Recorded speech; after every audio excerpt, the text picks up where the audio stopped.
কিরে বেলাল, এটা কেমন জুলুম? কতদিন হলো তোমার কণ্ঠের আজান শুনি না। বেলাল রে, তোর কি মন চায় না আমি নবীর জিয়ারতে আসতে? বেলাল আয়, আমি নবীর জিয়ারতে আয় রে বেলাল আয়, কতদিন হলো তোমার কণ্ঠের আজান শুনি না। স্বপ্ন যখন নবীজি দেখাইছে, এ মুসলমান, হযরত বেলাল সুদূর সিরিয়ার দামেস্ক থেকে পাগলের মতো দৌড়াইলেন, পাগলের মতো ছুটে আসলেন। যখন মদিনাতে আসলেন তখন তাহাজ্জুদের সময় চলতেছিল।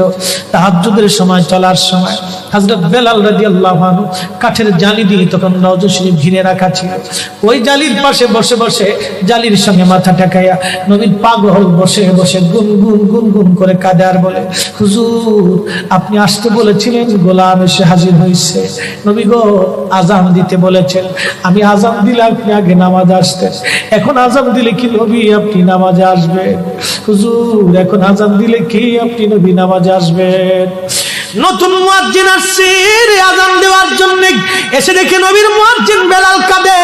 ডাক দেখে মদিনাবাসী, শুনছো নবীর মুয়াজ্জিন ফিরে এসেছে, বেলাল আসছে, বেলাল ফিরে আসছে। এই কথা শোনার পরে সব সাহাবী ঘর থেকে বের হয়ে দৌড়ায় এসে দেখে বেলাল কাঁদে। সাহাবীরা বলে, বেলাল আজান দাও, কতদিন হলো তোমার কণ্ঠের আজান শুনি না। বেলাল আজান দাও, কতদিন হলো আজান শুনি না রে বেলাল। বেলাল বলে, সাহাবীরা রে, আমি আজান দিলে কি নবী নামাজ আসবে বলো? সালমান ফারসি রাদিয়াল্লাহু আনহু ডাক দেখে, সাহাবীরা আমাদের কথাই বেলাল আজান দিবে না, তোমরা যাও দেখো হাসান আর হুসাইন দুইজন ঘরের মধ্যে আছে। ইমাম হাসান হুসাইন রাদিয়াল্লাহু আনহুমা যদি বলে তাহলে বেলাল অবশ্যই আজান দিবে। সালমান ফারসির পরামর্শে সাহাবীরা দৌড়ায় গেলেন। বর্তমান 7 নম্বর গেট বাবুস সালাম বরাবর একটা মসজিদ আছে, মসজিদে আলী। এটাই ছিল হযরত ফাতেমা রাদিয়াল্লাহু আনহার বাড়ি। এই বাড়িতে দৌড়ে যাওয়ার পরে ইমাম হাসান হুসাইন রাদিয়াল্লাহু আনহুমা দুইজনকে নিয়ে আসা হলো।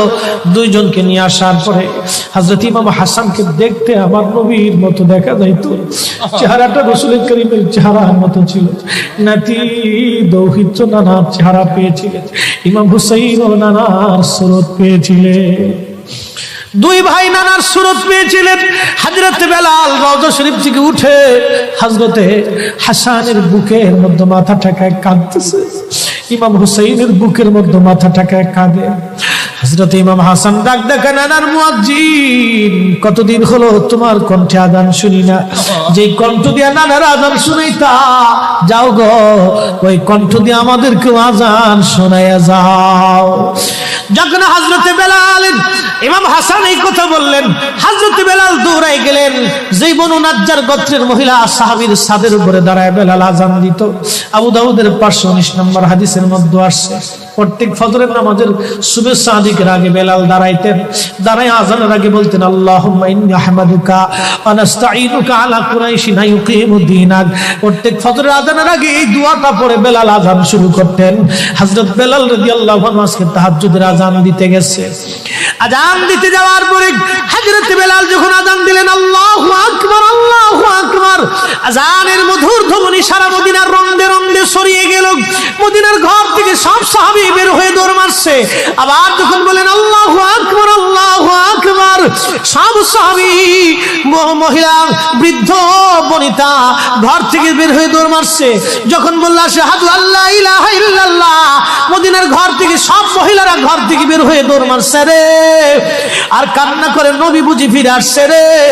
আবার যখন বলেন আশহাদু আল্লা ইলাহা ইল্লাল্লাহ, তখন মদিনার মানুষ কান্না করতেছিল, গুন গুন গুন গুন করে কান্না করে।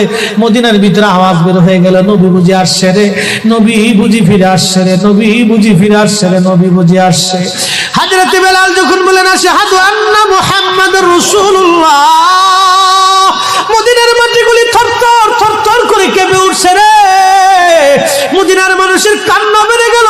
হযরত বেলাল অজ্ঞান হয়ে জমিনের মধ্যে পড়ে গেলেন, তিনি বেহুশ, নবীর আশিক বেহুশ হয়ে গেলেন।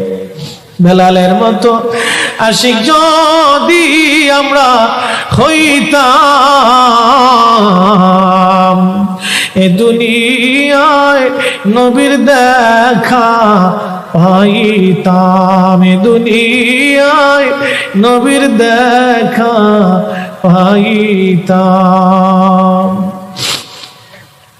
যখন হুঁশ ফিরে আসছে রওজা শরীফের পাশে বসে বসে বেলাল কাঁদে আর বলে, হুজুর আজান দিতে বলেছিলেন, আজান দিয়েছি হুজুর, আমি আজান দিলে আগে নামাজে আসতেন, আজকে আজান দিলাম আপনি হুজুর আসেন নাই, যে আজান দিলে নবী আসবে না, আমি বেলালে আজান আর কোনোদিন দিব না। হযরতে বেলাল কিছুদিন পরে কলিজা ফেটে নবীর বিরহ বেদনা সহ্য করতে না পেরে তিনি চলে গিয়েছিলেন পরপারে, কলিজা ফেটে।